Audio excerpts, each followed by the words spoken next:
It is a great pleasure for me to introduce our first technical session, Energy Demand, New Trends, moderated by Yves Bamberger from the National Academy of Technologies of France.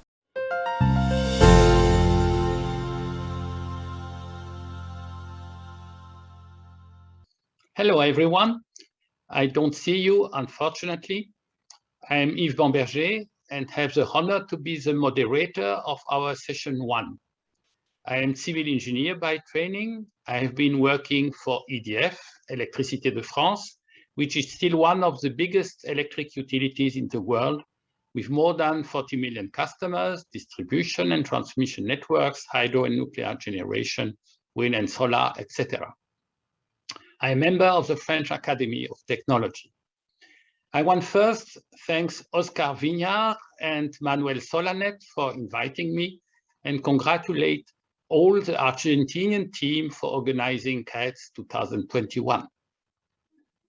The title of our session is Energy Demand, New Trend.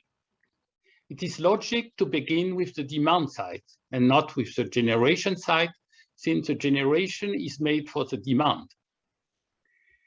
Even if the demand has in some cases also to be somehow adapted to the generation capacity, as I will explain in my presentation later. There are three main new trends. The first one is the necessity to satisfy the increasing demand from the emerging countries, but also the needs from the low-income people in other countries, in particular in suburbs area. The second one is the development of new energy use. The digital world, internet, and all related communications and data is the most visible one.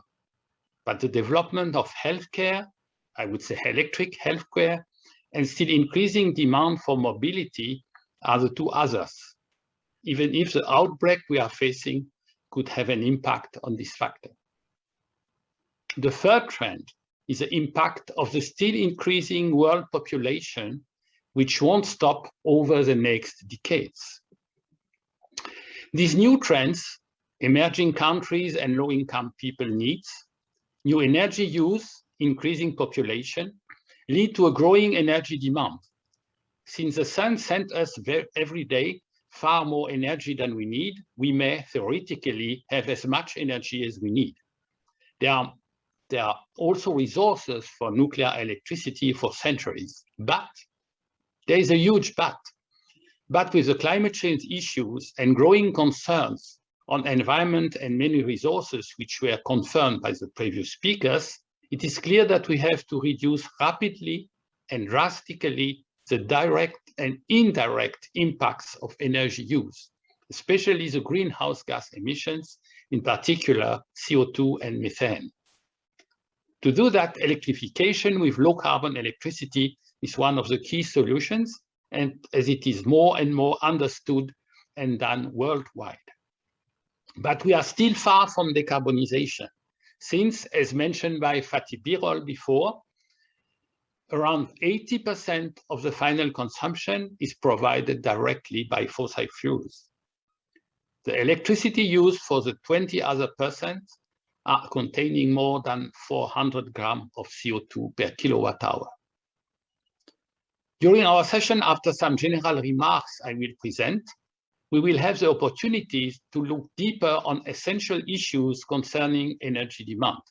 Andrea Heinz from the Argentinian Committee of the World Energy Council will address buildings issues and also some human dimensions.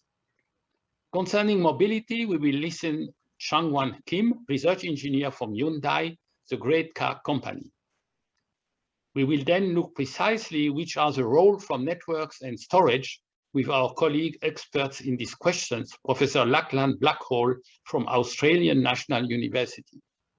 And finally, we will benefit from an holistic analysis concerning energy in South Korea by Professor Chong-Hil Moon from Seoul National University in Korea.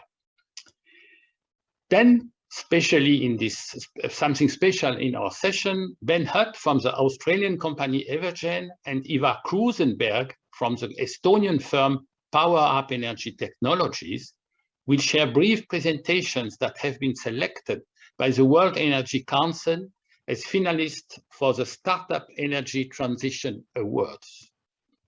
I would like to encourage all of you to submit written questions to the panel through the Zoom chat during this meeting, and we will address them after the presentations.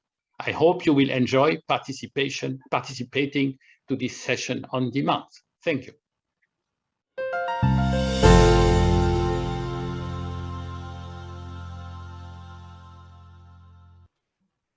Dear colleagues, I begin now my presentation. I will try to develop some introductory remarks on energy demand and decarbonization.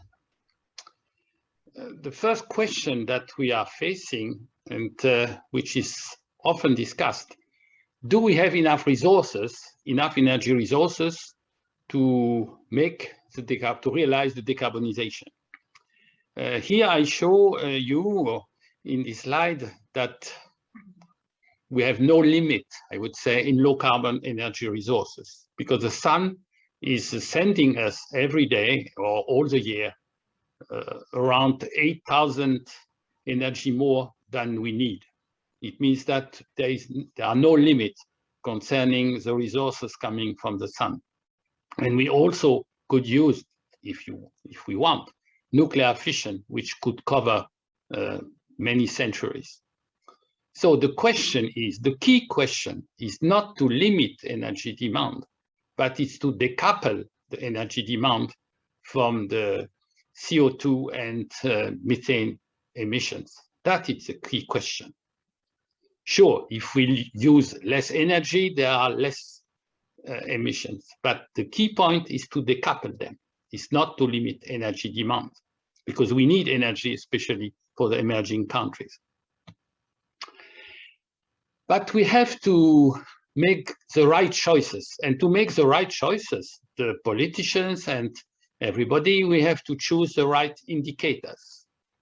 I propose first to remind you that low primary energy consumption is not the same than low carbon emission. I will give you a very simple example concerning two identical houses that you have on the slide. I suppose their heating needs during the year is 4 megawatt hour. And I will precise some characteristics from the country where they are. They are in a country where, sorry, I will be a bit technical a few minutes ago, but you are scientists, you are engineers, you are not afraid by numbers. I suppose the electricity mix is containing half renewables, 50%, 25% nuclear, and 25% thermal fossil, coal or gas. Probably more gas, because I suppose the efficiency is around 50%, and the CO2 content of the kilowatt hour from the thermal plants is 400 grams of CO2 per kilowatt hour. In that case, following the International Energy Agency definitions, primary energy, the ratio between primary energy and final energy is 1.75. And the content of the CO2, of the electricity from the countries is 100 grams of CO2 per kilowatt hour, which is relatively low. So I still have the heating needs from the two homes, and I look what happens with two different solutions. On the left side, I have a home which is heated by a gas furnace, and she's using in primary energy the 4 megawatt hour. The consumption is then 4 megawatt hour gas, and the production of the emissions for the year heating is, you see that, 880 kilo of CO2. We move now to the other house, which is using a heat pump, an electric heat pumps with this. And you see that the primary energy is higher due to the coefficient, due to the 1.75 coefficient. The consumption of electricity is lower, coming from the COP. And at the end, we have only 133 kilo CO2 per year, or emitted per year. You see here, the electric house is using more primary energy, which is an administrative definition, but it's always often used in statistics and so on. So primary energy here is higher for the electric home, but is lower, but the CO2 emissions are lower for this electric home. So you see, you have to choose the right indicators. And the right indicators are low carbon directly or final consumption. My second remark is concerning the policy that you could push to decrease the carbon emissions. Often we see in the documents, in the official documents, in the what is written everywhere, energy efficiency, energy efficiency, energy efficiency. But energy efficiency first is not the same that low carbon first. And I will give you a simple example.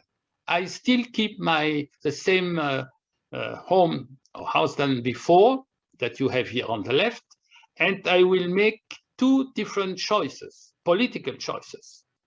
The first one is to insulate. It means it's energy efficiency, it's deep refurbishment of the house. So you divide it by two, the need of energy, of heating energy, and you go to 2 megawatt-hour of gas, you will produce 440 kilo CO2 a year. The second choice, you are doing no insulation, you replace the gas furnace by a heat pump, and you see you will produce or emit only 133 kilo CO2 with the same electricity mix that I described a few minutes ago. It is in the same country. So you see in this example, if you are saying energy efficiency first, you will do the first choice. If you are saying low carbon first, you will do the second choice. That are different policies. And if you think to your own country, you could look what is done, what is decided, what is pushed. My third comment is on which vector you may use, energy vectors you may use to decarbonize. And which is the first. At the beginning, you may have two types of situation. Direct use of sun, or fossil, or biomass, or indirect use from sources. It means use of heat network or use of electricity. If you are using directly sun, like for some water heater on the roof, that's marvelous. It's already decarbonated. If you are using electricity, you have to decarbonize it with renewable or nuclear. If you are using heating network, you may use waste, you may use also some renewables or use decarbonated electricity, depending from the situation. The direct use of biomass you may discuss, because on one side you say the biomass is renewable, but when you are burning the biomass, you are producing CO2. So it has to be discussed in each context. And direct use of fossil, you have to do CCS, and if not possible or not affordable, you have to replace them. And how will you replace the fossil?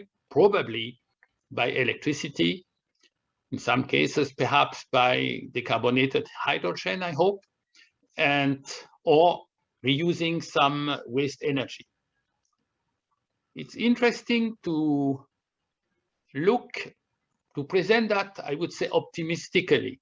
It means I see how many kilowatt-hour I will produce for a certain level of CO2 emissions. It's what I am showing here on the right of the slide. If you are using some coal or some relatively badly decarbonated electricity, you will produce 2.5 kilowatt-hour per kilo of CO2. If you are performant, if you are like photovoltaic panels, or like wind energy, like nuclear energy, and naturally like hydro, you will be around 25 kilowatt-hour per kilo of CO2, which means that you are relatively efficient, or very, very efficient, I would say, thinking to the low carbon society that we have to build. My next comment is on the technologies that you will use. We have very good available technologies already, even if research it's clearly needed. The first family, which is a family which is in real development and already used, and it's a good thing, is the family of heat pumps in different contexts, which are indicated on this slide. And heat pumps are regularly, every year, I would say, in progress.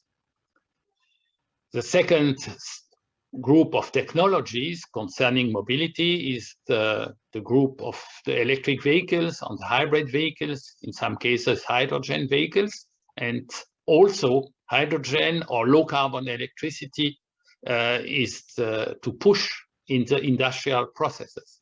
So you have here, I would say, three families of processes and technologies which are available and which has to be pushed to decarbonize, because we have to decarbonize as soon as possible, as was said by our first speaker. The CO2 and the methane are staying in the sky, in the atmosphere. So the time scale of what we are doing is very important, and we are replacing our heat pumps, our furnaces, our cars every 15 years, perhaps 20 years or more. So we have to really address this time scale issue, the urgency. It means that we have to use the best available technologies, and we don't have to wait for the future technologies, even if we are hoping and probably we are sure they will be better, but we don't have to wait. We have to act now. Other way to adjust to decarbonize, which is more a systemic approach in the electric world, is to adjust the demand to generation. I show here on the slide different ways to decarbonate, to help the decarbonization of electricity, to the coupling, a better coupling between the demand and the generation. But I'm sure you are knowing that. Now the people are saying it's flexibility of the demand, but it has been done for 50, 70 years by many utilities in the world. Even if it was more done for heating water, for water heater, or for some cooling systems, and not 70 years ago for electric vehicle batteries. But the idea is the same. To conclude, I will come to the last, but perhaps the first key point, is to motivate the people, motivate every citizen in the world, motivate the policymakers, motivate all the stakeholders, the industry, to do the mutation.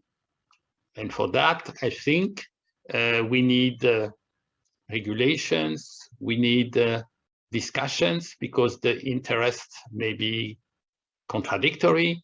We have to make subsidies. So you know all that. We are in different situations in the different countries, but each country is acting now to do the mutation. And I think, to conclude, I prefer to say we increase something that we decrease something. So I think it's a more positive view to say we have to increase the number of kilowatt hour we are able to use when we are looking on this ratio between the kilowatt hour and the kilo of CO2 necessary to produce it.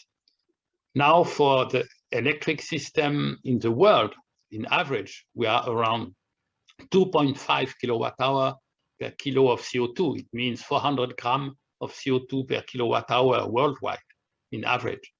We have to reach 10 times that around 2050. It means 25. So you see the progress that we have to make. I thank you very much, and I hope I will have many questions. And if you allow me, I will add that I published recently with a Swiss colleague a book on these subjects, and I will be happy if you go through these books. Thank you.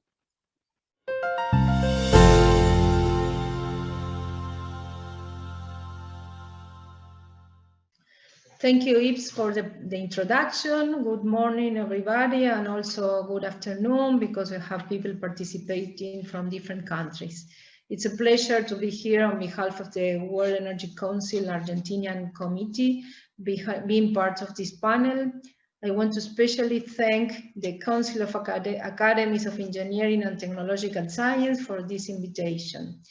I will share with you the role of energy efficiency in the decarbonization pathway with focus on the building sector.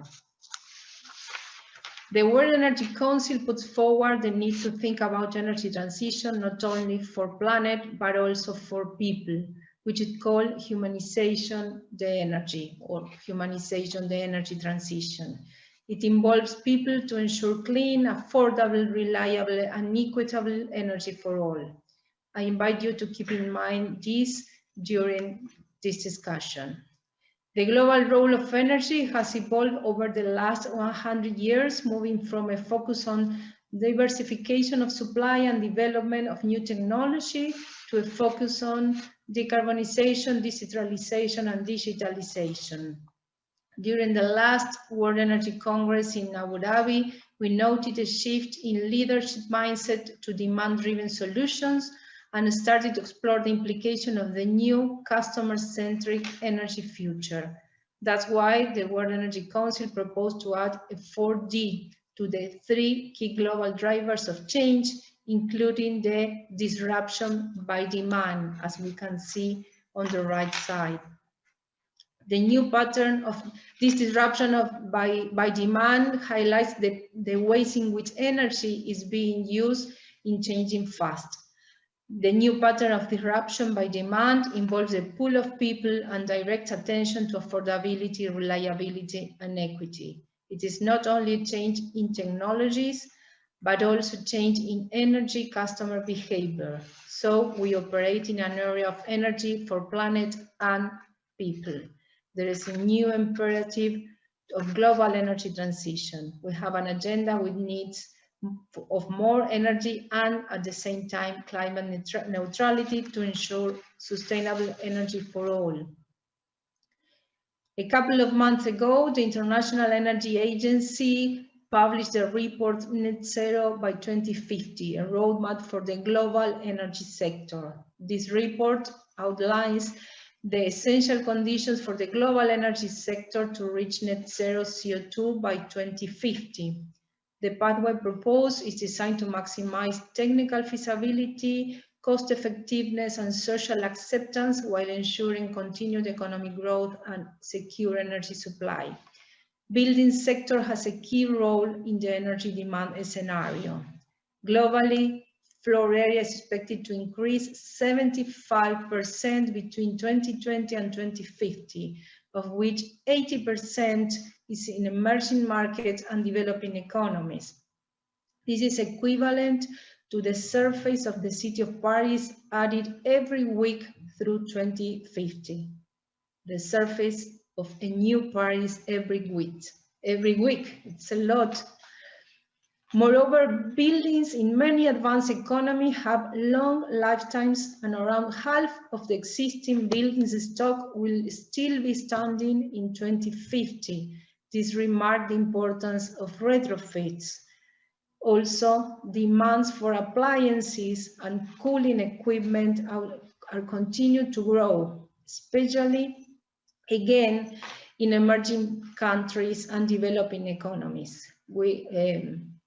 Where 650 million new air conditioners will be by 2030, and we will have 2 billion new air conditioners by 2050. 2 billion of new air conditioners.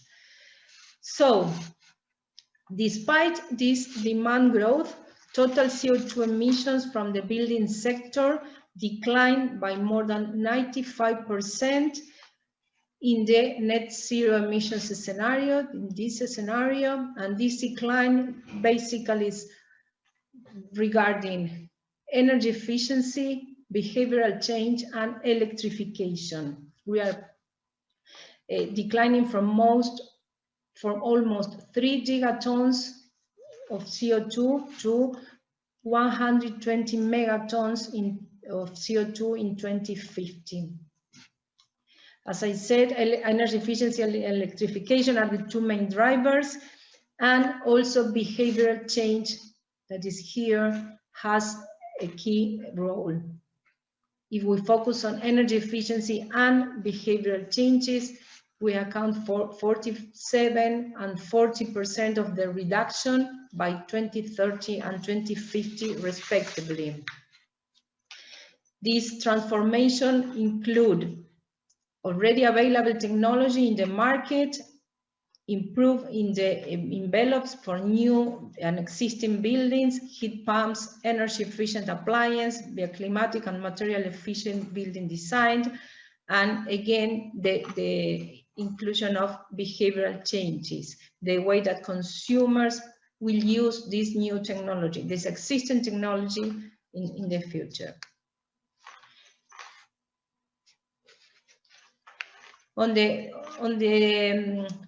side of fuels, the reduction of fossil fuels is in buildings will be dropped from almost 30% of the energy demand in buildings to less than 2% by 2050.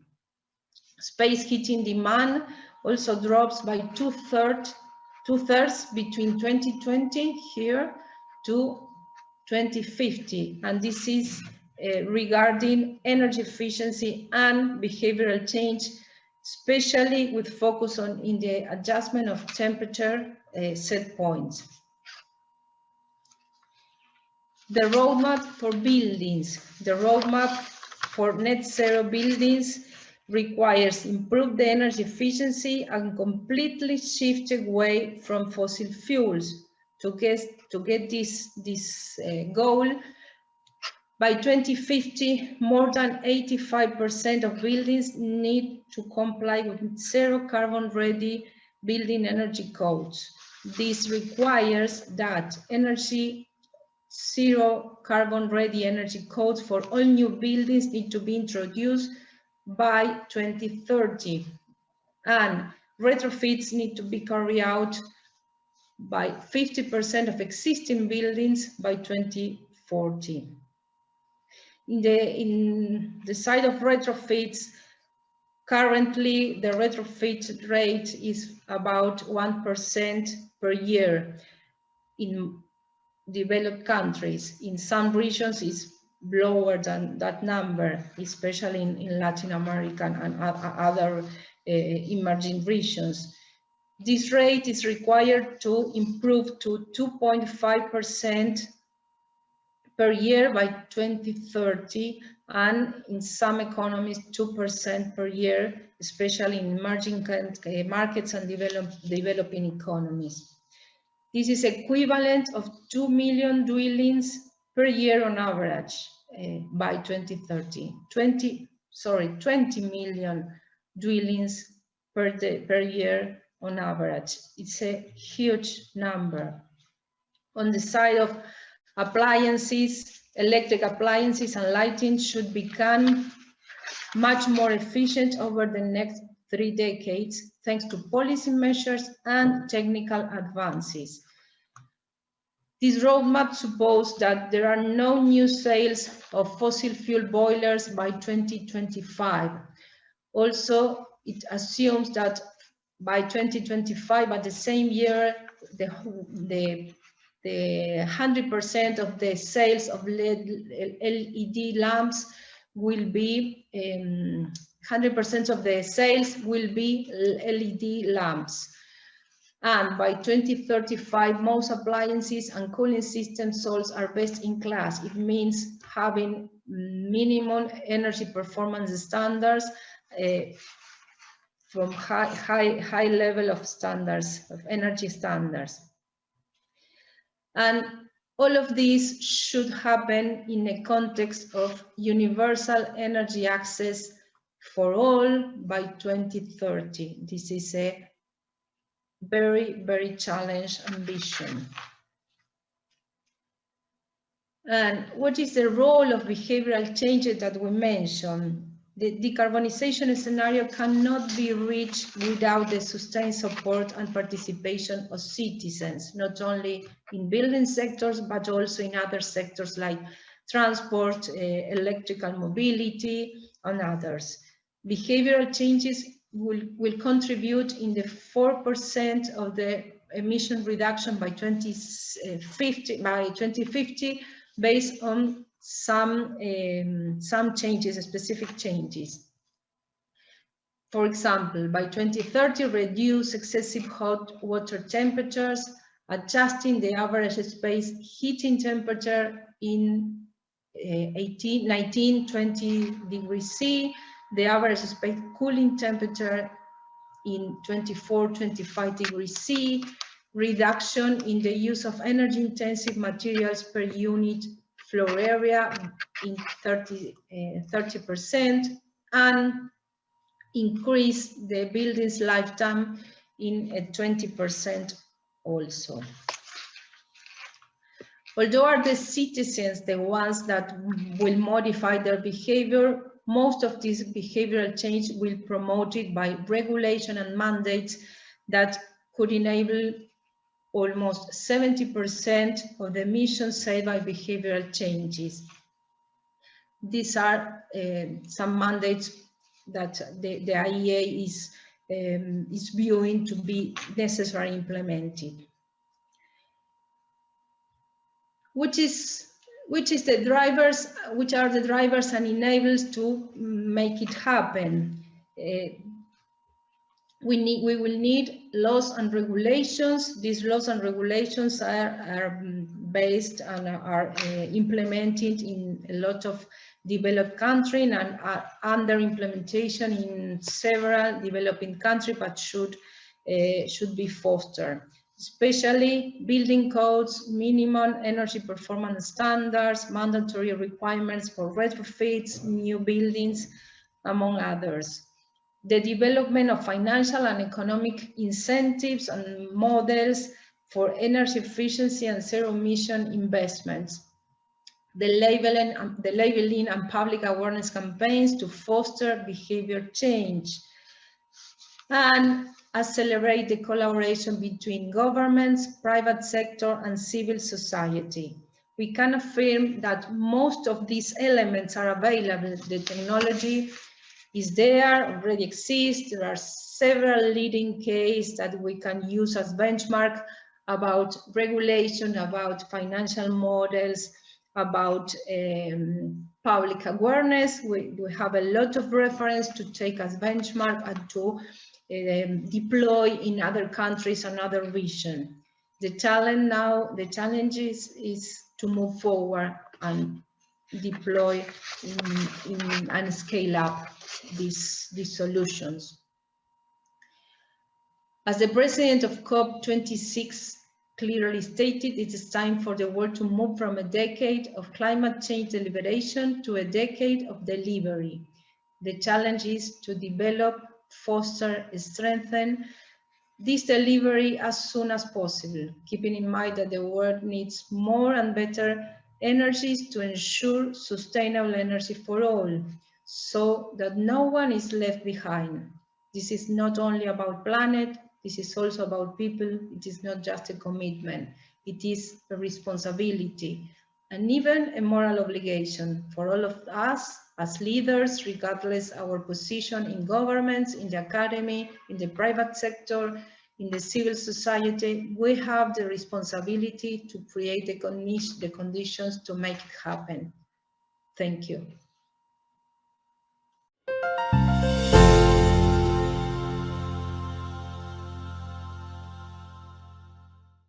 Good morning, good afternoon, good evening, everyone.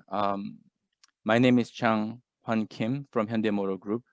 First of all, I would like to thank organizing committee for giving me opportunity to present our recent movement in electrification for our product. And it's my great honor to present in the most prestigious the Group International Council of Academies of Engineering and Technology Sciences. I'm a chemical engineer by training, and probably many of you may think that why the chemical engineer in car company? Well, these days the climate change has been a very significant in mobility, and this challenge today's mobility includes the climate change, urbanization, particles, noise, and CO2. But there is worldwide efforts to protect the nature and overcome this environmental crisis. As you know, 6 years ago, there was a Paris Agreement on the reduction of climate change. And automotive industry is facing big changes and challenges.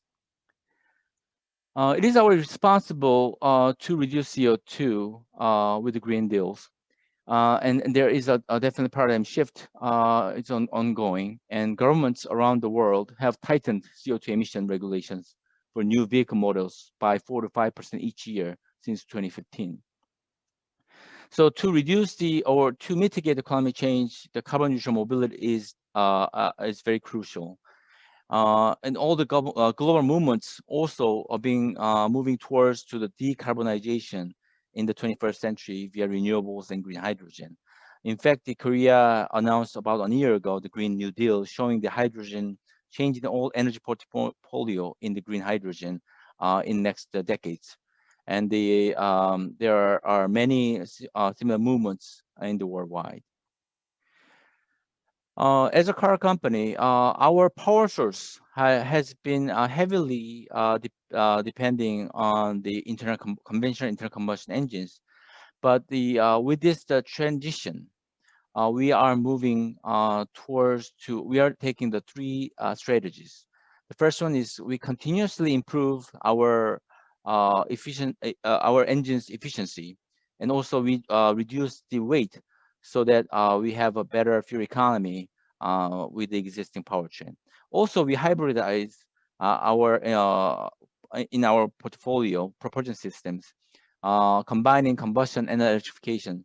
So we have from the mild hybrid to up to plug-in hybrid systems. And ultimately, we have a product portfolio in the battery electric and also fuel cell electric vehicles.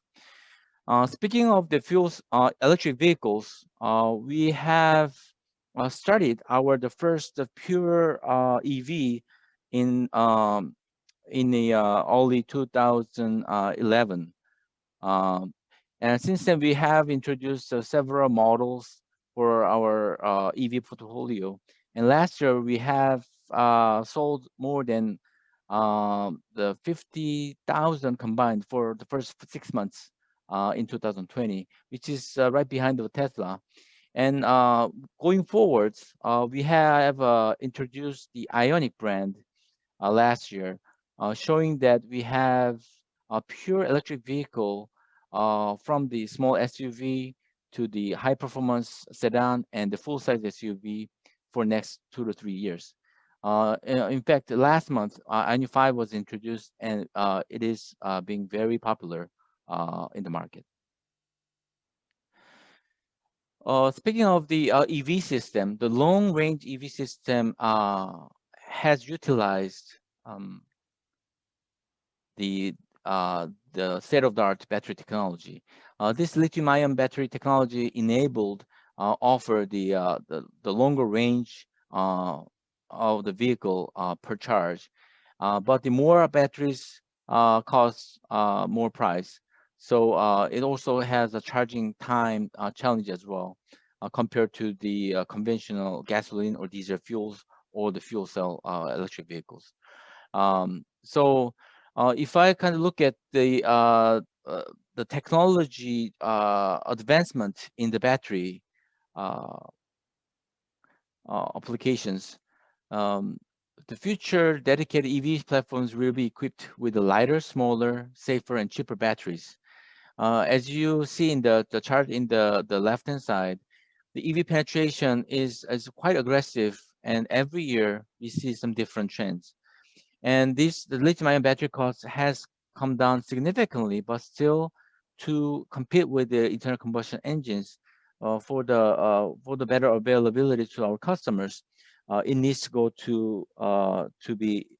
a lot cheaper also. But in terms of performance, for the better EV, all the OEMs are looking for better range and the better durability and a safer battery system and high performance and less charging time. All these kind of five the performance categories, there are next generation batteries being discussed, how we can make it safer by kind of applying the solid electrolytes. Also, how we can improve the energy density by changing the bulky components in the current battery systems. Speaking of the energy density, one of the key enabling technology for the next generation high energy density battery is the lithium metal anode technology. Current lithium-ion battery use the quite bulky graphite anode, although the performance and the durability-wise are quite significant. But the people in industry, the battery industry, are trying to reduce the volume and weight of the anode components by replacing graphite with the lithium metal. And the lithium metal battery can be a good transition from the lithium-ion battery, as it shares a lot of manufacturing facilities and equipment.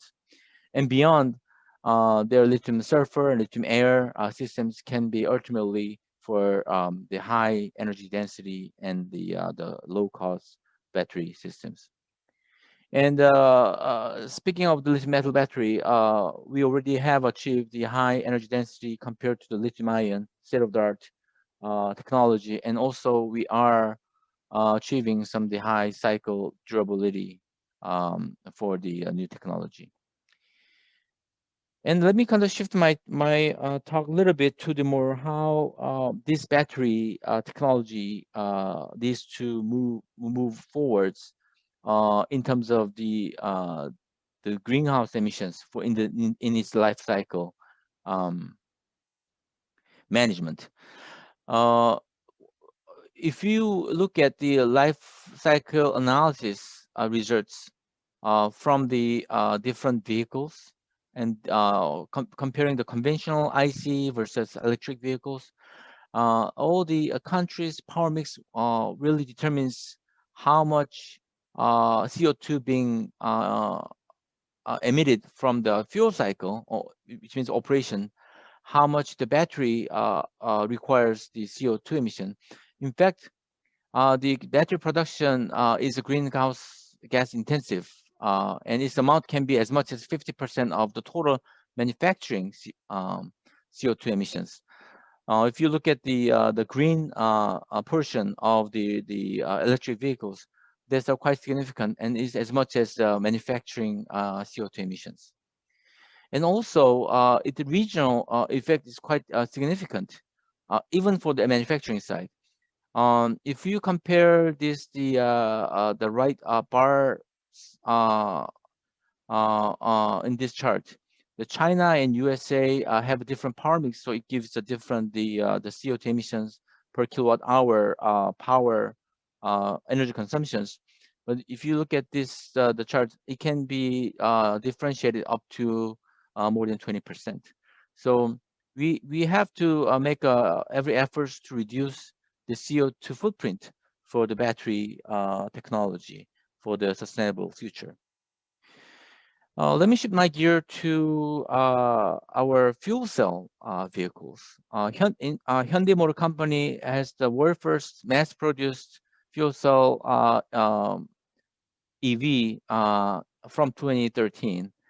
We released the next generation of the fuel cell vehicle called Nexo 3 years ago, and the volume has increased quite a bit, And we are expanding our fuel cell technology to the non-passenger vehicle, such as the fuel cell electric truck and also buses.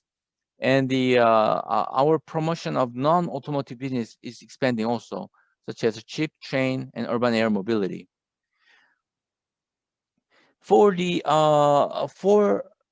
the next generation fuel cell technology, it has to reduce the cost of the fuel cell stack. Of course, there's some kind of significant portion from the hydrogen, compressed hydrogen tank, but also the fuel cell stack is like an engine in the conventional vehicles. So we have to have a high performance catalyst for more durable and high power with less PGMs. So we are continuously working to improve our fuel cell technology by trying the different fuel cell catalysts, which we call it intermetallic catalyst, that has a very high engineering challenges. And then as you see that we are significantly improving our performance, even with the platinum usage reduced by almost to 75%. And this is going to be our kind of future directions to make the much kind of a low cost fuel cell systems, so that better penetrations in the market. Also, I have to emphasize that the CO2 emission amount during the hydrogen production is very critical for sustainable mobility to respond this global climate change and regulation. So this green hydrogen production is very high cost technology, but we have to keep reducing the cost. And also blue hydrogen can be a good ultimate solution in the meantime. But hydrogen from the renewable energy will offer some of the other synthetic fuels and for conventional engines for carbon neutral technology as well. So let me summarize my talk. The automotive industry is in great transition toward electrifications for the next 5 to 10 years. And the future dedicated EV platforms will be equipped with lighter, smaller, safer, and cheaper batteries optimized for flexible capacity and performance. And it's very important to have a technical leadership in the lithium metal anodes for the future next generation battery technology.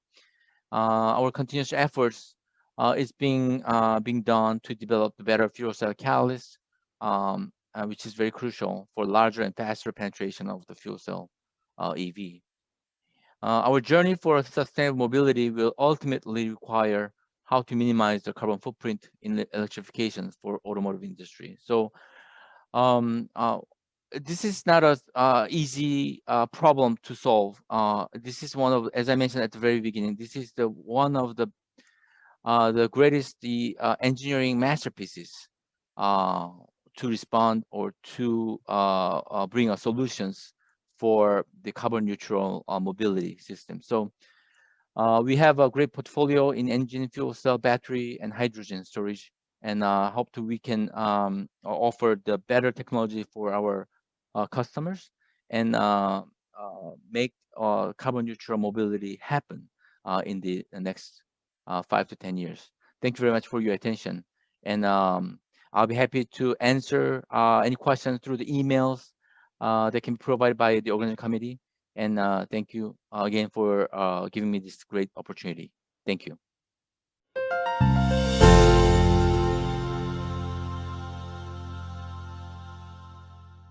Good morning, good afternoon, or good evening, depending on where you are in the world today. It's a real pleasure to be with you here today to give this presentation, and my thanks for the invitation to do so. Before I begin my presentation, please allow me to acknowledge the traditional custodians of the land on which we meet, which for me is the Ngunnawal and Ngambri people, and to pay my respects to their elders, past and present. In this presentation today, I'm going to be talking about grid edge technologies, including distributed energy resources and microgrids. I'm based in Australia, and so I'm going to provide perspectives about grid edge technologies in the Australian context. However, as we will see, Australia is a global leader in grid edge technologies and distributed energy resources. So it's important to understand the Australian context and how the lessons learned here are applicable to the rest of the world. As we begin, I'd like to talk about the global context in which we find ourselves. And the best place to start talking about that context is obviously the really significant increase in the deployment of renewable energy generation. Globally, we're already seeing significant uptake in grid-scale wind and solar generation. And as you can see in the graphic on this slide, the uptake of renewables over the coming decades is going to be really significant.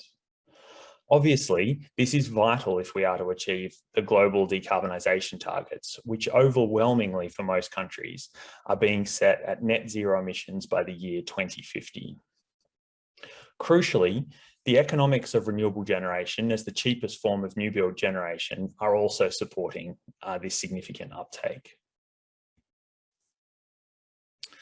The other key trend that we see is the increasing decentralization of electricity systems. On the graphic that you see on this slide, I'd like to focus on two key elements. The first is obviously the significant decentralization that's occurring in electricity systems all over the world. But secondly, I'd like to highlight that Australia will soon have the most decentralized electricity system anywhere in the world.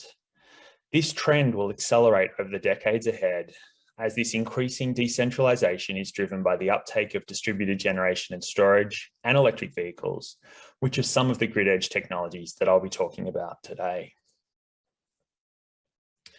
So if we take the context of a significant amount of renewable generation and significant amounts of electricity decentralization, what is our future electricity system going to look like? Well, the graphic you can see on this slide from the International Renewable Energy Agency captures exactly the kind of future electricity system that we're heading towards. Our traditional electricity system has large centralized fossil fuel-fired generation connected via transmission and distribution networks, where energy flowed from generation to demand. In contrast, our future electricity system is going to have significant amounts of renewable utility scale generation at one end, and at the other end of the system, we're going to have significant amounts of distributed energy generation and storage. Instead of the traditional one-way energy flows, we're going to experience dynamic two-way flows of energy between where it is generated to where it is consumed. Connecting this utility scale generation to these grid edge technologies and distributed energy resources will be the distribution network, which will play an increasingly important role as the electricity superhighway of the future. So when it comes to thinking about grid edge technologies and distributed energy resources, we really have to begin with residential solar PV. Australia is a really interesting case study in this example because Australia has the highest per capita adoption of solar PV of anywhere in the world.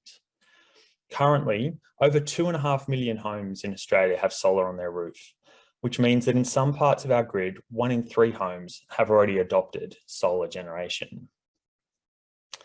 The reason that Australians have adopted solar at such scale really comes down to a couple of factors. If you go back a decade, solar PV was supported by government subsidies. And so it made economic sense to invest, even though the cost of solar PV in absolute terms was high at the time. Over the years since, Australians have taken up solar PV because they care about reducing their carbon emissions due to electricity generation, but also because solar has continued to decline in price so significantly that it continues to make economic sense in the absence of these previous subsidies. You can see the truly remarkable decline in the cost of solar PV in the second image on this slide.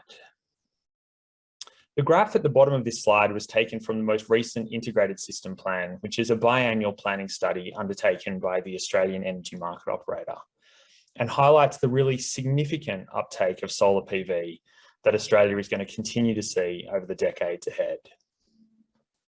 No discussion about grid edge technologies is complete without understanding that the grid edge is going to host a truly remarkable amount of solar generation in the decades to come. So while customers have adopted really significant amounts of solar generation to date, when we come to thinking about the implications of all of that solar on our grid, we realize something quite striking. And that's that while customers are investing in solar for their own benefit, there's actually quite a significant mismatch between the time when solar typically generates and the time when most customers actually consume energy. You can see on this slide a comparison between the times at which energy is generated and when it is consumed. And we're using data here from the ACT government's Next Gen Battery Storage Program. The image on the right-hand side shows that, as you would expect, solar generation occurs during the day. The left-hand side image shows that customers typically use energy in the mornings and in the evenings. This mismatch between generation and demand is driving the thinking and development of the grid edge technologies and capabilities that are starting to emerge. So what happens when your solar generation doesn't correspond with your demand? Well, this can lead to a situation where in some cases we have quite significant reverse flows of energy back into the grid. While the components in our electricity system really don't care about which direction the energy is flowing, the operating paradigm that we have for our grid is not particularly well suited for these reverse flows. And this is leading to both network and system issues here in Australia. On the network side, we're starting to see an increase in the dynamic range of voltage, making it harder to remain within the prescribed voltage limits within the distribution network. On the other hand, at the system level, we're finding that this significant amount of solar generation during the day is leading to issues of minimum operational demand, making it challenging to guarantee the secure operation of the system due to reduced inertia and system strength. In response to these challenges, we've developed something we call dynamic operating envelopes that allow us to dynamically calculate, allocate, and publish the available network and system capacity available to solar generation and to other grid edge technologies. By deploying dynamic operating envelopes nationally, we're demonstrating how we can address both the network and system challenges whilst still allowing customers to continue to install significant amounts of solar generation and distributed energy resources. Obviously, another way that we can start to think about managing all of this solar generation is to deploy energy storage. In addition to the uptake of utility scale batteries, we're also seeing very significant uptake of residential batteries and emerging interest in medium scale storage, which we refer to as neighbourhood batteries. Both residential and neighbourhood batteries are located physically and electrically close to the solar generation and are able to charge up during the day when we have significant amounts of solar generation and discharge back into the grid to satisfy customer electricity demand in the evening.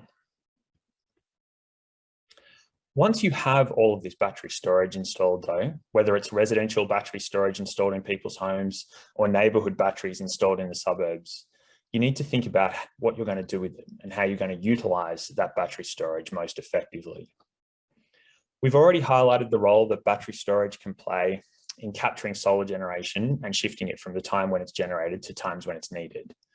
But obviously, battery storage can do much, much more than just shift energy. Battery storage can also participate in markets for energy and ancillary services, and it can support the operation of the network by better managing voltage and thermal constraints. In Australia, the participation of batteries in markets for energy, ancillary and network services is typically achieved through virtual power plants or VPPs. A virtual power plant is a way of bringing together all of those individual solar and storage units and making them effectively operate as one large power plant. In this way, virtual power plants allow network and system operators to think of these grid edge technologies and DER as being effective replacements for the large, centralized fossil fuel-fired generators which they are replacing. However, one of the interesting considerations that arises when you start to use customer-owned assets to participate in the operation of the energy and electricity system is that you have to be really careful about the algorithmic choices that you make about how these devices will operate. And in this context, I'd like to tell you an instructive tale. Prior to my current role, I was developing virtual power plant software and capabilities. And one of the very early systems that we rolled out and deployed had a customer call up and say that one of the algorithms we were using was making his wife sad.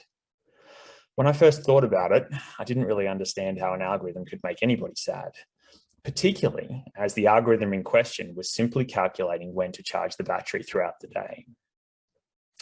Our algorithmic choice was to trickle charge the battery through the day so that the battery would be full when the sun set, ready to be used to satisfy the evening electricity demand. However, as this customer rightly pointed out to me, they had invested quite a lot of money in a solar and battery system. And so they weren't happy when they saw their solar energy being exported onto the grid before the battery was full. In response to this feedback, we actually changed how the battery was charged, and we implemented what we called greedy solar mode, meaning that we first charged the battery from solar until it was full before we would then export excess solar generation into the grid. Now, naturally, this seemed like a great solution to the customer's problem, and we rolled out this capability to our other customers as well. And this was a great solution until the network operator in whose network all of these batteries were installed started to call us because they were seeing significant amounts of solar export all coming into the network at a particular time when all of these batteries became full in the middle of the morning as a consequence of this greedy solar algorithm. Now, the point of this story is not to say that we shouldn't use virtual power plants, but it's just to recognize that there are very significant considerations that arise from the algorithmic choices we have to make to satisfy both the customers whose assets we're managing, but also the network and system operator whose energy system these assets are operating in. This story is a really good segue into the broader discussion about the important role that customers are going to play when it comes to grid edge technologies. And I think as an engineer, it's really important that we think about this very clearly. When we first built large electricity and energy systems, we tended to think of them as purely technical systems. Then over the last 20 years, we've also added markets. And so now we tend to think of them as techno-economic systems. But as we start to incorporate customer assets and grid edge technologies, we have to recognize that we're actually talking about a socio-techno-economic system. In that context, we need to be really clear about how we operate all of these assets for the benefit of customers, whilst also maintaining energy reliability and energy security. One of the ways that we're approaching this in our work and in many other projects in Australia is to explicitly involve social scientists into the work that we do. These social scientists complement the engineers and economists who are working on these projects and work to understand customer expectations so that as we design and implement these grid edge technologies, we're able to do so in a way that also achieves good customer outcomes. Something that is very clear from our interdisciplinary work with distributed energy resources and grid edge technologies is that you quickly realize that customers are actually well equipped to make choices and to spend their money to achieve the outcomes they want. They may not be the outcomes that as engineers and economists we describe as economically or technically rational, but they certainly are rational for the customers who are making the choice. As a consequence, we need to ensure that our future electricity system supports the needs and expectations of these very customers whose grid edge technologies we are incorporating into the operation of the electricity and energy systems and markets.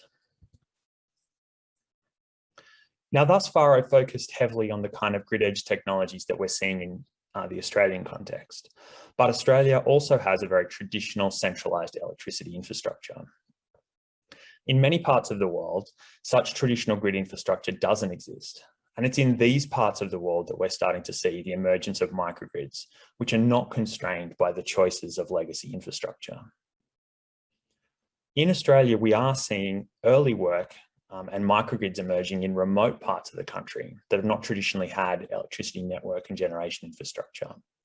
And in those microgrids, we're seeing a proliferation of solar and battery storage. Interestingly, we're also seeing a really strong economic case for getting rid of some of our traditional electricity infrastructure, particularly in regional areas where large amounts of distribution network infrastructure service only a small number of customers. Because of the rapidly declining cost of solar and battery storage, we can more effectively service these communities with microgrids.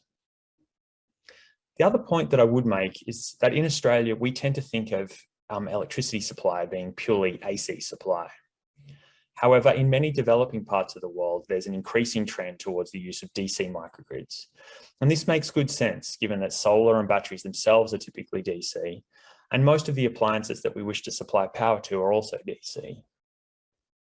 What will be interesting over the years ahead is to think about what we can learn from the DC microgrid developments going on around the world. And I can certainly foresee Australia may very well move towards a combination of AC and DC electricity grids in future. So having set the context for some of the grid edge technologies that we're already seeing today, what about the grid edge technologies of tomorrow? Well, to achieve our decarbonisation goals, by 2050, the world is going to have to electrify everything as quickly as possible. And this will mean significant amounts of electrification at the grid edge. We've already discussed distributed energy generation and storage assets being installed in the grid, but electrification is also going to mean the electrification of heating and cooling, and perhaps most importantly, the electrification of transport. On the transport front, there are numerous trials underway in Australia demonstrating the value of managed EV charging and vehicle-to-grid or V2G technologies. These V2G capabilities will allow electric vehicles to contribute to energy reliability and energy security by adding yet another form of energy storage into our electricity system. We often refer to electric vehicles as simply batteries on wheels. The future is also going to be all about grid integration. Once you have lots of different grid edge technologies, including solar, storage, electric vehicles, virtual power plants, microgrids, the list goes on, you need to ensure that all of these assets can work effectively together. In that context, grid integration refers to the control, the optimization, the coordination, and the orchestration techniques that we're going to need to bring all of these disparate devices together to deliver energy reliability and energy security for the future. To make sure we get the best from our grid edge technologies, we really need to see this grid integration capability as a key technology piece that needs significant further research, development, and demonstration. So at this point, we've arrived at the end of my presentation for today, and I hope that I've been able to illuminate the fundamental role that grid edge technologies and distributed energy resources will play in reshaping global electricity and energy systems. By being owned and operated by customers, grid edge technologies can literally put power back in the hands of customers. In that context, they promise a revolutionary transformation to a grid that is not only decarbonised, decentralised and digitised, but one which is ultimately democratised as well. And that's an exciting future that we can all look forward to. My thanks again for the opportunity to present today, and I hope you enjoy the remainder of the conference.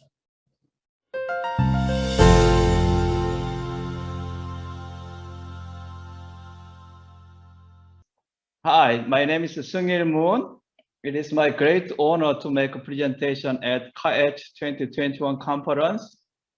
My topic for presentation is the changes and plans for energy transition in Korea. Well, I'm a professor at Electrical Engineering School of the University of Seoul National University. My major area is the electrical power system. I studied and worked for the electrical power system for my whole life, especially in the last 20 years. My research topic was concentrated on the smart grid, microgrid, renewable energies, and HVDCs. And the interest is how we can transform from the conventional electrical power system to the future system. That's my topic, the research topic. And also I worked for the Korean government as an advisor for energy policies. See, well, energy transition from fossil energy to the renewable and green energy is the global trend. I know that many of the countries already declared their own plan how they will transit from the conventional energy to the green energy. And Korea is not an exception. Well, about 3 years ago, our government declared that we will introduce up to 20% of electrical generation from renewable energies by 2030. You mean the 20% of generation means about 60% of the capacity, considering the operating time of the renewable energies. Well, up to that plan, we have to install about 64 gigawatts renewable energies in Korea. Right now, we have about 120 gigawatt fossil fuel and nuclear power plant. This plant supplies to many people. Wow, how can we do that? Can we do that? But more surprisingly, COVID-19 attacked the whole world last year, and Korea also experienced a serious economic recession. Our government declared that we have to make the plan the Green New Deal. In the Green New Deal, we will pursue low carbon, green energy, and green industries. And we hope to create a new industry suitable for the post-corona era. And the government plans to invest more than $60 billion for economic boost and hope to create more than 660,000 jobs. That is the summary of the Korean New Deal. Well, for Korean New Deal, should make the ecosystem that by that way they will the sustainable and to make its own the benefit. We need a new green market, new green infrastructure, new green customers, and green energies. All these four poles are necessary, but Korea is not ready yet. That is our challenge and the problem we have to tackle today. More surprisingly, about the October last year, Korean government eventually declared the net zero plan. We will reduce our carbon to zero or carbon neutral until year 2050. We know that more than 130 countries around the world have already joined the net zero plan. Especially in the EU, all the countries participated. And US was the last president time, they delayed. However, the new President Biden is very actively making many policies. And China also declared that they will achieve carbon neutral until 2060. That's what we know. By achieving the carbon neutral, we have to do active and proactive actions for the survival of mankind and also for the future of the Korea. The transition to low carbon society, we like to make the all kind of effort to reduce the greenhouse gases. In this year, the Korean government launched the Committee of the Carbon Neutral. That is, this committee will control all the carbon neutral policies and the strategies. And according to that kind of the plan, the Korea also showed the many the practical plans. As you can see in the map, the Korea is the peninsula. On the southeast side of our Korean peninsula is located on the seashore. So we have the huge amount of the resources for renewable powers at that area. And our government plans to make the world's largest offshore wind farm. That is up to about 8 gigawatts. And KEPCO is the power company in Korea. That is the largest company the power company in the world. SK, ENS, Hanwha, Doosan, and many major Korean companies are willing to join for that program.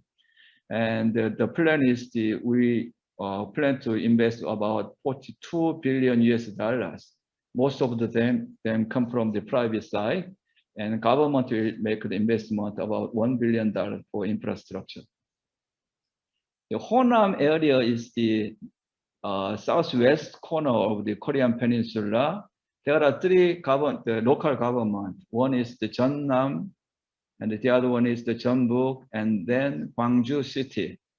These three local governments are located very closely, and they declared RD300 plan. Until 2020, they will make the achieve the RE 100 until 2040, RE 200 until 2050, RE 300. That means they will produce green energy 3 times more power, more energy than they need on that area. So most of the green energy will be exported to the other area, to the industrial region, to achieve the nationwide RE 100.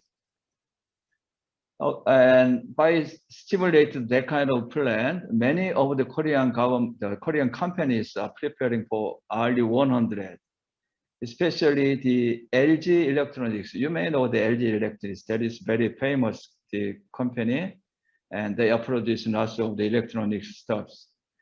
They declared the RE 100 plan until 2050. So they will replace all the energy resources to the renewable energy to the factories in the US by 2021. And then other overseas factories should be replaced by 2025. And in Korea, they have most of the factories located in Korea. They will replace 60% until 2030, 90% by 2040, 100% by 2050. It is very interesting, right? In the overseas factories, they will achieve RE 100 until 2025. However, in homeland, in Korea, they plan to change it until 2050. That tests how difficult to make the RE 100 in Korea. See, well, we have many challenges and problems to solve to achieve the RE 100 and the carbon neutral or the energy transition in Korea. One problem is the energy industry structure of Korea. The structure of the electrical power industry in Korea is very unique. We have 6 power generation companies. That's the big companies, and many small independent power producers, community energy companies, and all together they are supplying electric power to the Korea. 6 big companies and many other small companies all together. We have a KPX, Korea Power Exchange, that operates the market, energy market, and also they are operating the electric power, the power system of Korea. That's the independent operator. The KEPCO is the power company, the largest power company in the world. They own all the transmission facilities and distribution networks of Korea. And they are purchasing electric powers from the power companies, generation companies, and sell it to the general customers. Maybe 99% of the electric power will be purchased by the KEPCO, and they are selling. They are kind of the monopoly in Korea. The real problem is this. This structure is strictly controlled by government. Even the KEPCO, they cannot change the electrical prices by themselves. They have to get the permission from the government. And the government is strictly suppress the prices. And generally, the electric power, the cost price in Korea is quite lower than the EU. And also the energy market is very immature. So in order to by selling and buying the renewable energies and green energies, we have the new free market. However, this old infrastructure of the electric power system, the power industry in Korea is still controlled by government. We have a long way to go. But there are big struggles, and the conversations and the argument and the discussions on this area. It was a long time, but I think these discussions will be very big debate from now on. The renewable energy right now, the year 2020 in Korea is about 60% of the total power capacity, and only 7% of the total power generation. So we are just the starting point of the renewable energy area, and we have to increase it to 2050. Maybe about 60% of the total power to achieve the net zero scenario. It means that we have to develop huge amount of the renewable energies in Korea. See, the generation,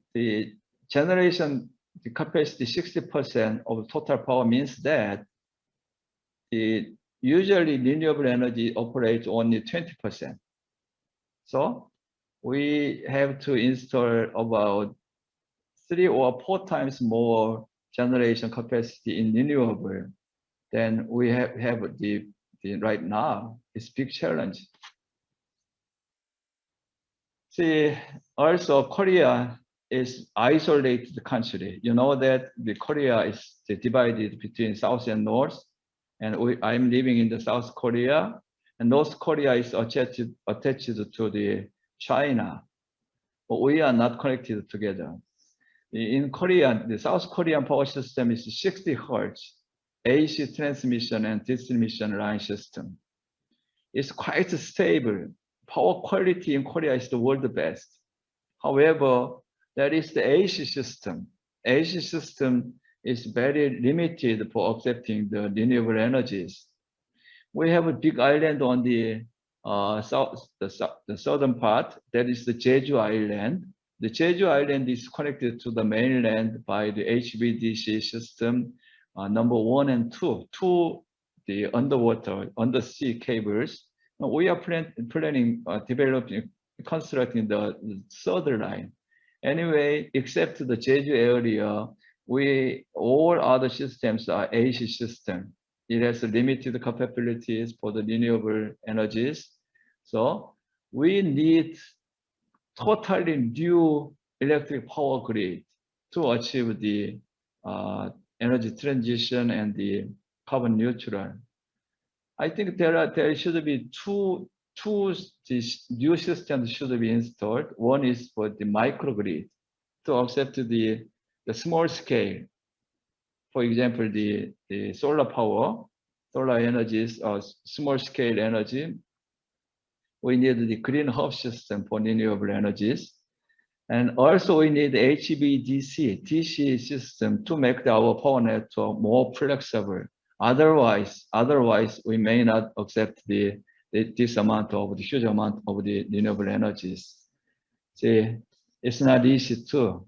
We have to develop and install and start constructing the new electric power system. That is another challenge we have to solve. See, globally, I already told you that more than 130 countries declared the net zero plan until 2050. And many global organizations are leading and helping these activities. However, there are many variations depending on each country, because every country has their own situations. They have all different plans.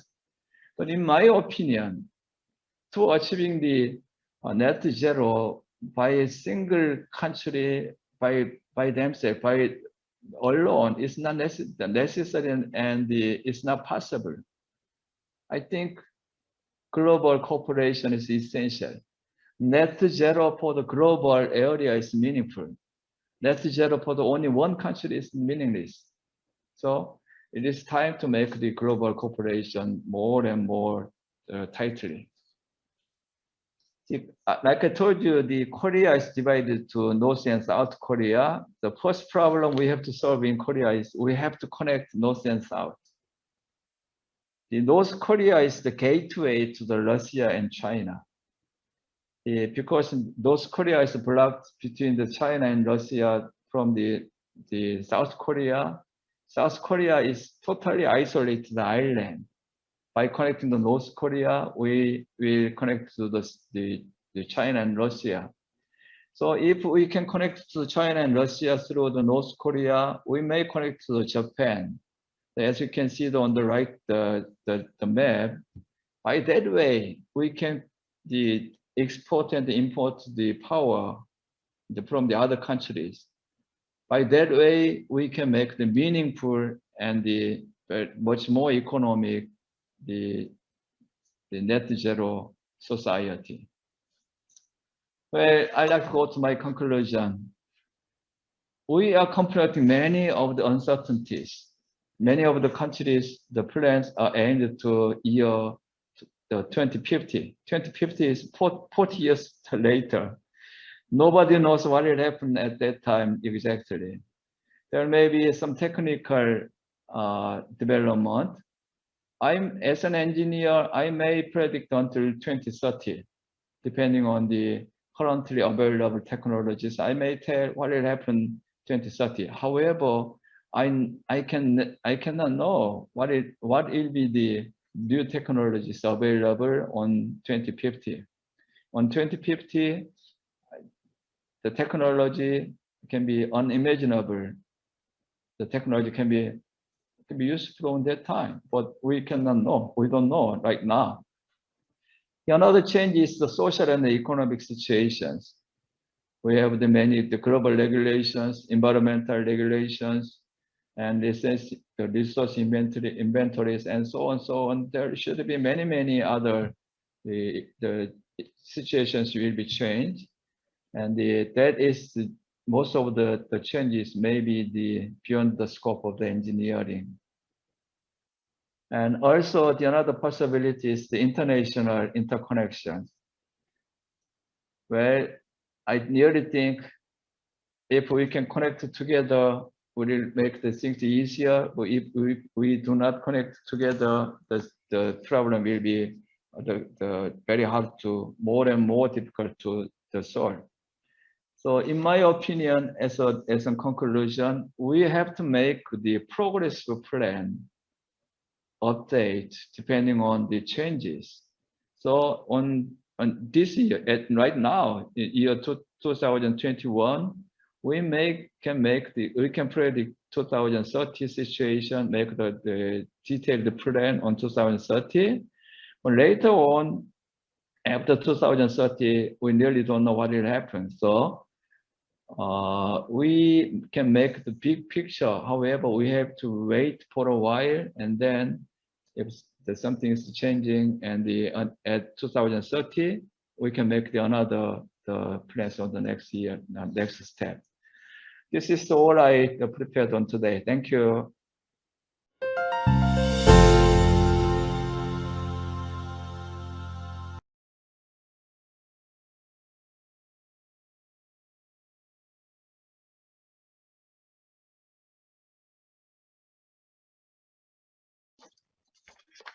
Shall we begin the Q&A session now?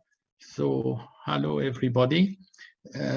We had the pleasure to listen to all the presentations, but we have also the pleasure to introduce Professor Rangan Banerjee, who was also able to attend the session. And I will ask Rangan to give his point of view. I give you 5 minutes to give us your principal ideas on the same subject, please. Rangan, the floor is yours, and then we will begin the Q&A session, because I received some very interesting questions. We will share this question between us. Please, Rangan, the floor is yours. Thank you. So in 5 minutes, I'll try to give you a quick perspective from India. So the first thing I would like to say in terms of energy demand and new trends is that we need to understand that there is this concept of saturation and growth, and most of the developed countries, the energy demand has saturated.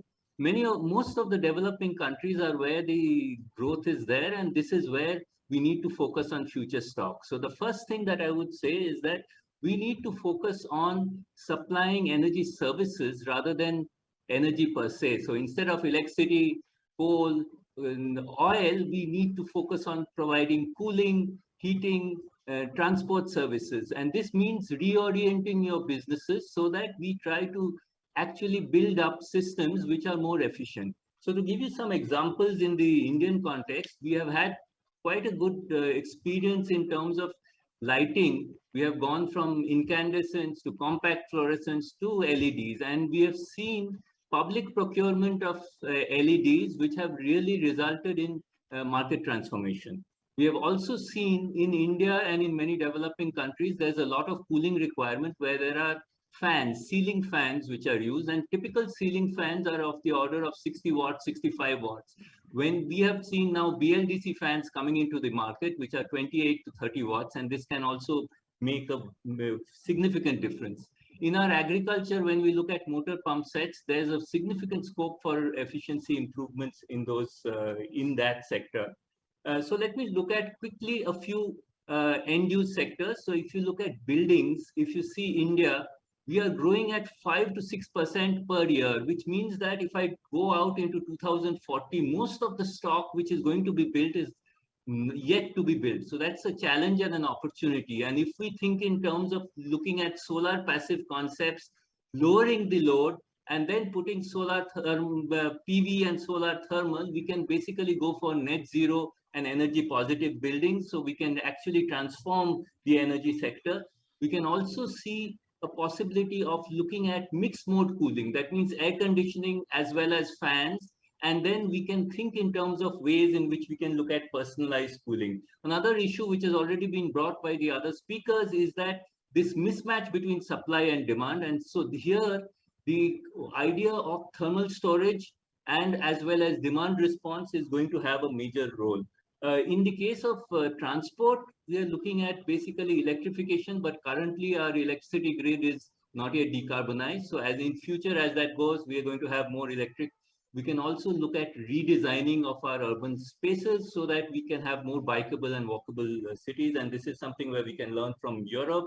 Mass transit is another possibility. We have seen during the pandemic that we can actually reduce the need for transport when we are forced to. And I think the use of sensors and IoT can actually see that we can have communication so that we can have convenience built into our transport system and have shared services of transport. This can also reduce our demand significantly. Last point I would like to make is on the industry sector. And I think we should understand that currently, though the industry sector, we benchmark against each other. Overall, if you look at a second law analysis of the industry, you will see that we have a 30% exergy efficiency. So we can really develop much more efficient industrial processes.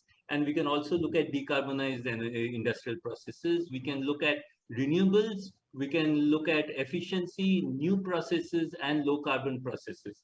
And some examples of it, we've seen solar thermal being used in the dairy and the textile in India. We've seen in fertilizers, we've seen that we've taken the flue gases and then put it into the urea production. And I think there is much more because industry actually can be the leader, and we can try to see that industry actually shifts to net zero. A lot of these things are, we can also look at redesign of our products and look at dematerialization. We can look at actually nanotechnology and looking at designer materials, which can actually give you the same output, but we use less energy. Okay. So the last point, okay, in 1 minute, I just want to tell you that the whole issue of this is there is a link between energy and livelihoods, and it is not just an engineering problem. So when we think in terms of a transition, we also need to think in terms of challenges, innovation, so that during the transition, livelihoods are preserved. Thank you. Thanks, Rangan. It was a challenge to speak so shortly. Thanks. Two short questions. I asked my colleagues to answer very briefly also. To Shangwan on electrification in mobility. The first question in Korea with your electric cars, how many grams of CO2 are you producing per kilometer or per 400 kilometers?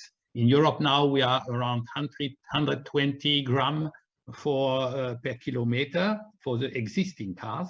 how will it be for, how is it now for electric cars in Korea, for your cars? And second question, how do you see the equilibrium between EVs, electric vehicle, and hydrogen cars, even if hydrogen will be electric? So, Shangwan.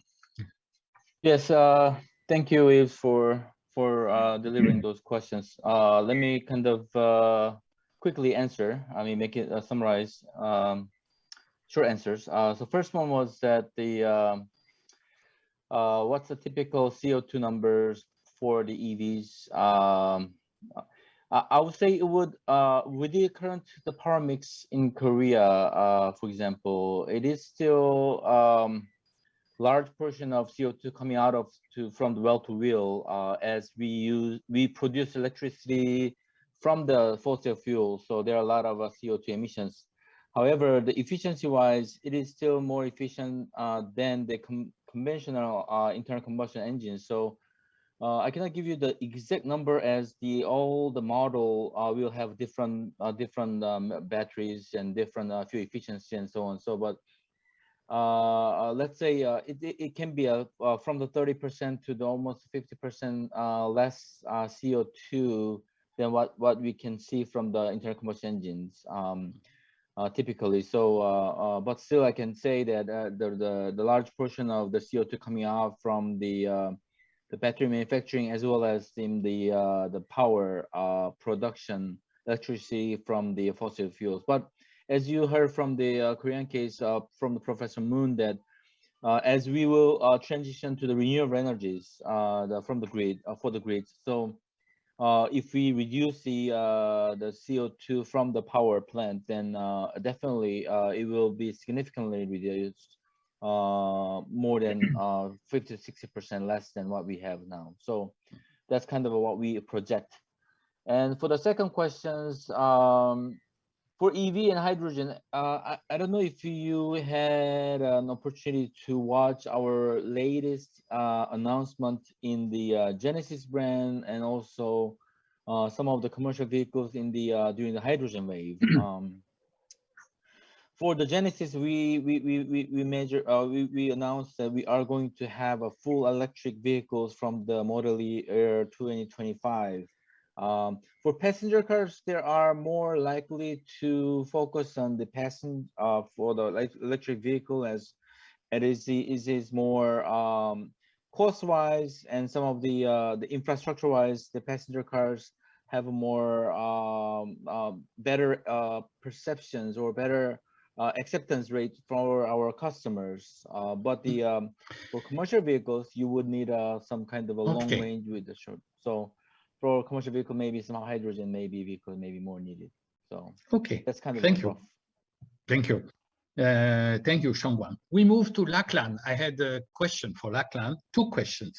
The first one, when you were mentioning storage, is it the storage for one day, for 1 week, considering the generation or also the consumption?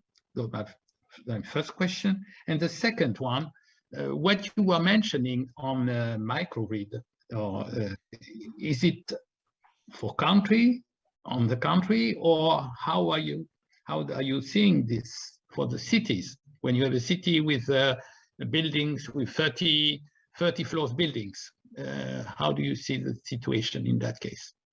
Lachlan, the floor is yours. Great, thank you. Thank you for the questions. I think starting off with the, how much storage we're talking about, I think if we're talking about residential battery, we're talking roughly about, enough storage for a day. So in the Australian context, you would typically, electricity consumption would be on the order of 25 kilowatt hours a day. People who have solar on their roofs would be potentially generating sort of between 12 to 15 kilowatt hours from solar, and a residential battery might be of the order of sort of 8 to 15 kilowatt hours. So, the goal is not to capture all of the solar generation. You do consume some during the day, but you're shifting really to, to save from the higher costs of purchasing from the grid in the evenings and the mornings. I talked a little bit about the community scale batteries, and to put in perspective, they're probably in the order of hundreds of kilowatt hours to megawatt hours. So when we then think about, how we deal with, buildings in the cities, I think we're basically using similar pieces that we've got in the residential, but scaling them up. So, putting solar on the roofs of, of residential buildings, and also, commercial buildings makes perfect sense. Some buildings are thinking about also putting larger batteries, so, megawatt scale batteries into their basements.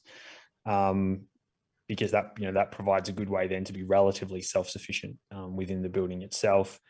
Where that isn't possible, actually thinking about precinct scale storage. So where you might have, particularly industrial sites, you might have the ability to put down sort of shipping container size battery in the order of many megawatts, many megawatt hours. So I always sort of describe the approach that we need to take as being, we need a buffet of solutions.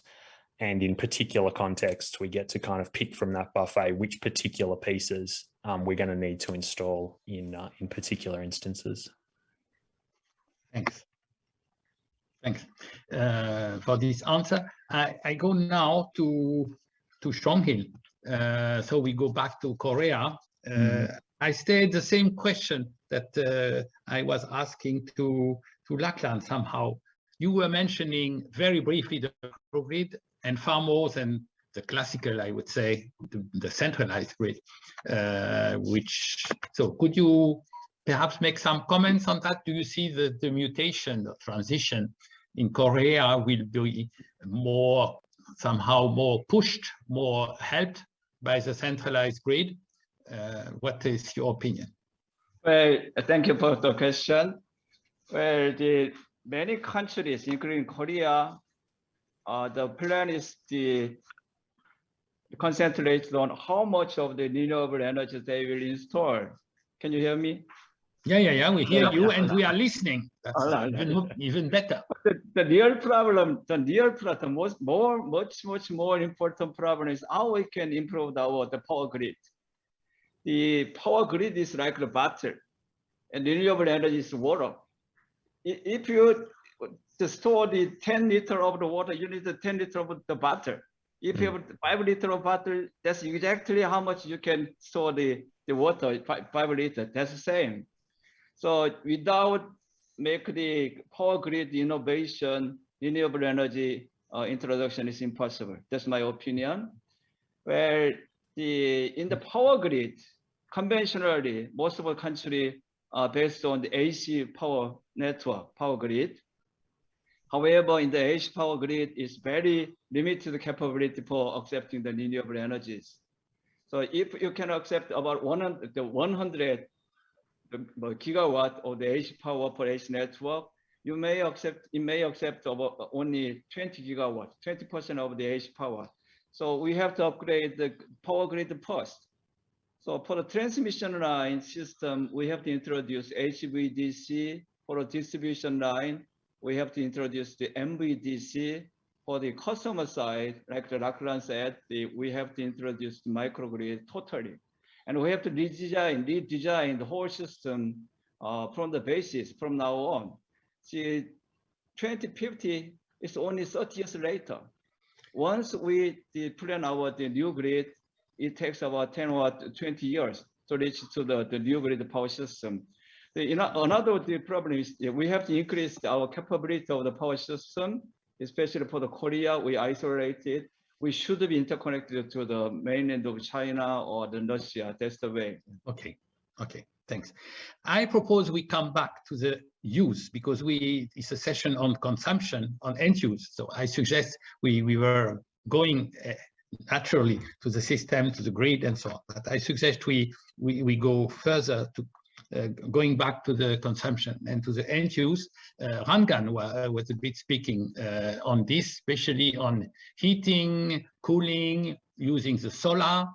It's a real way to try to decarbonize, but no, we never mentioned up to now geothermal, the use of underground and heat pumps and geothermal in the water, underground, or in the rocks, and so on. I think it's another solution that we didn't mention up to now. I think we have to think to that because it's a real way to decarbonize many aspects. If you allow me a second comment, I received a question on my slide.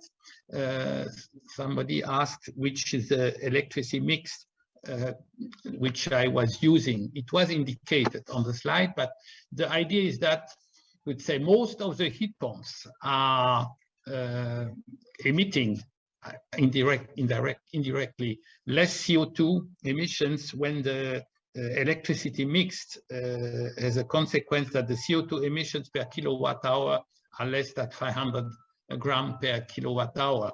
Because if you are divided by 3, the CO2 emissions with a COP of 3, you are far lower than gas than what is done when you are burning gas. So it means that in most of the countries now, using heat pumps, it's a real way to decarbonize and to emit less CO2. It can be at home, it can be in the offices, it may be also in the industry.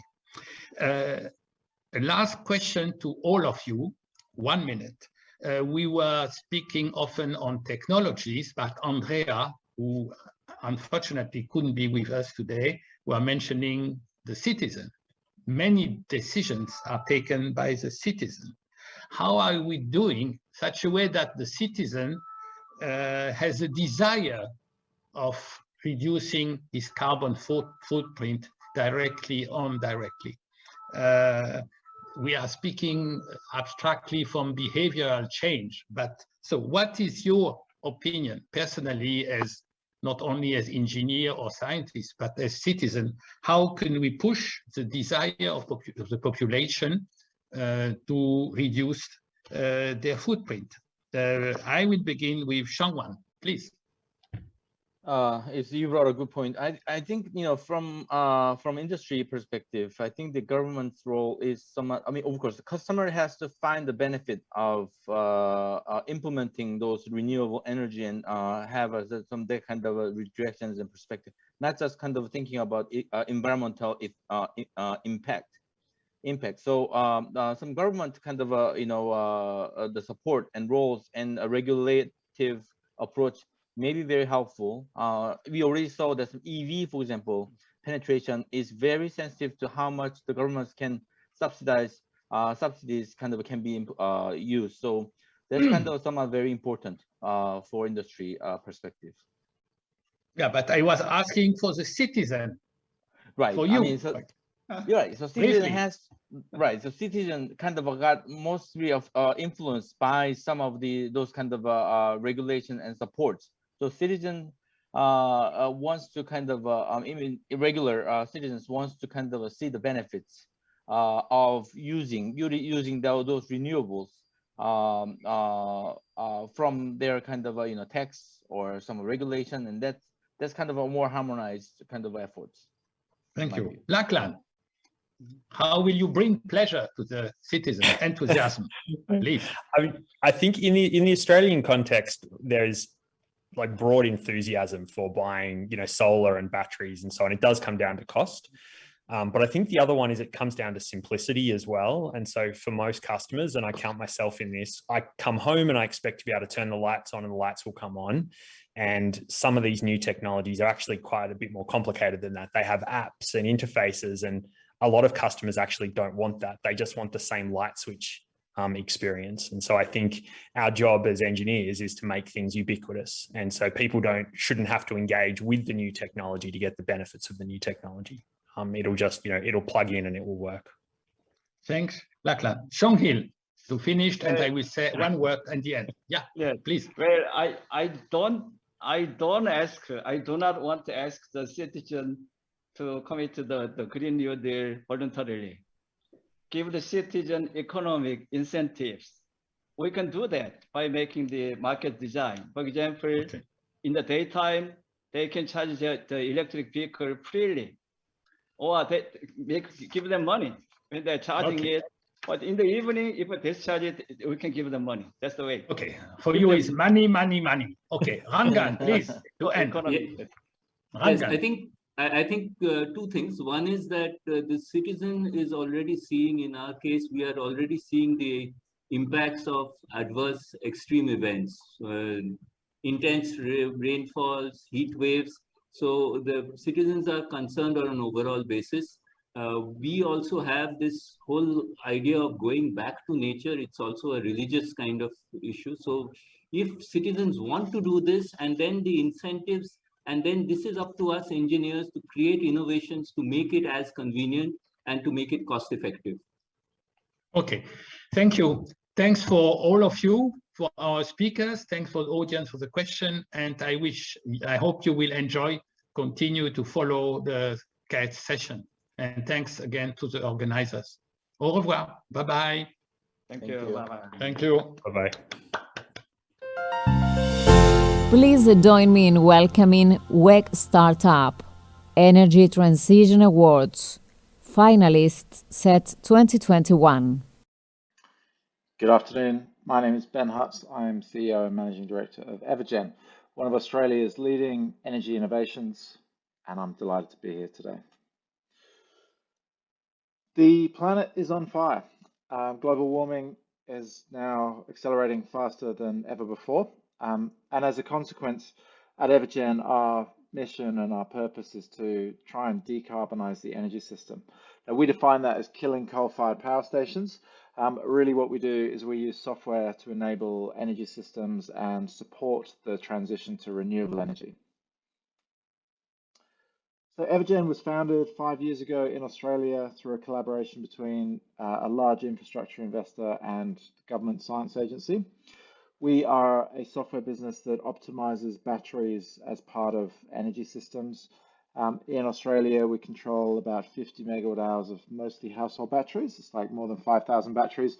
We operate big fleets of batteries for energy retailers and utilities and network businesses in Australia. We now have clients in Europe and South America, in Chile in particular, and we recognize that the technology developed in Australia is actually at the cutting edge of energy innovation globally. And so we're here today because we recognize that it's a global transition. As a business, we were selected by the World Energy Council and the German Renewable Agency as one of the 3 most interesting businesses in our space globally in this year. And we're a team now of actually about 65 people. We help batteries in homes, businesses, solar farms at grid scale work better as part of the energy system. And ultimately, we accelerate the transition to renewables by improving the financial performance of investments. Everything we do is software, and software is like glue that connects together complex things. As an example, one of our products is a trading platform that retailers and utilities can use to integrate with thousands of batteries and energy markets, and it comprises smart trading algorithms and battery operations algorithms and integrates with weather forecasts and 43 separate things that really allow retailers and big utilities to maximize the value of these investments. Ultimately, software is useful to provide flexibility, and what we are committed to do is deploying software and partnering with utilities and investors in renewable energy projects all around the world. We're delighted to be here. Thank you for having us.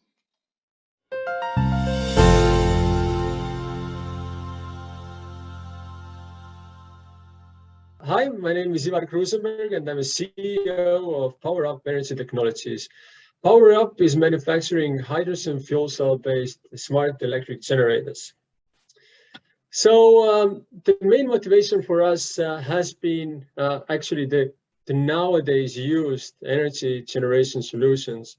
So the diesel generators are too heavy, they're corroding. In the maritime industry, even if they have 2 diesel generators on the board, it's quite often that both of these fail in the middle of the ocean because of the corrosion issues. Plus, the maintenance is really expensive and needs to be carried out at least once a year, quite more often, once every 6 months. Plus, they're also noisy, smelly, and so on. The batteries have been proved to be too heavy for many applications, including the maritime applications. And the wind turbines and the solar panels, obviously, they're good alternative, but they are too weather dependent. And that's why we came out with this solution, hydrogen fuel cell based smart electric generator. And why it's so smart? Because it's easy to connect this product with the battery system and the solar panels, for example, to create your own hybrid or a smart grid solution. And why the product itself is so unique and interesting is that there's no moving parts. This means lack of maintenance. It takes oxygen from the air, hydrogen from the tank, and these two elements are reacting inside the generator. It's a chemical reaction which is generating electricity, heat, and water vapor. By that, this system is really lightweight. Our UP 400 generator only weighs 12 kilos. Doesn't need any maintenance because there's almost no moving parts. It's zero emission, though there's a water vapor coming out. So it's not actually, it's 100% zero emission in this sense. It's also silent and there's no smell, and it's also sustainable. Our products also are more than 10 times lighter than the best battery solutions on the market. This is one of the big advantages. And we already have proven that this technology works really well in the maritime applications, also in the off-grid homes, and for many other market segments. We have currently UP 400 and the 200-watt system, which are powerful enough to run everything on the boat and also most of things on the off-grid home. But also later this year, we're coming up with 1 kilowatt system, and there's many new interesting products coming up from our product range. And the market is not obviously limited to the off-grid homes and the maritime. It's a really interesting and important product for the critical infrastructure, hospitals, and telecommunication companies as well, and can be used in many other market segments. And we are obviously not the only ones on the market, but we are the only one who can claim that we are zero emission and using pure hydrogen. And we are also filling the vertical market model. So by that, we really expect in 5 years from now to come almost 100 million in revenue. And how we can make it because of our really unique IP and also about our hydrogen strategy. We have been working 2 years on that, so we can be sure that the hydrogen is available for our products. And we have started also with our own hydrogen distribution program, which is one of the first in the world. And we have really unique team with diverse backgrounds from Japan to India to also to USA. So extremely diverse from the skills and nations and gender-wise. And we are working with many partners, including the European Space Agency, and we have great advisory board, including Albert Chu, for example, who's former vice president of Apple. And we are currently fundraising. We're looking for 1 million euros, which will go to the improvement of the product itself, new product development of this, then marketing and sales, obviously, and installing of the new production line. So power up, if it works in space, it definitely works on ground. And happy if you can contact us and learn more about our products. Thank you. Ivar Krusenberg, power up.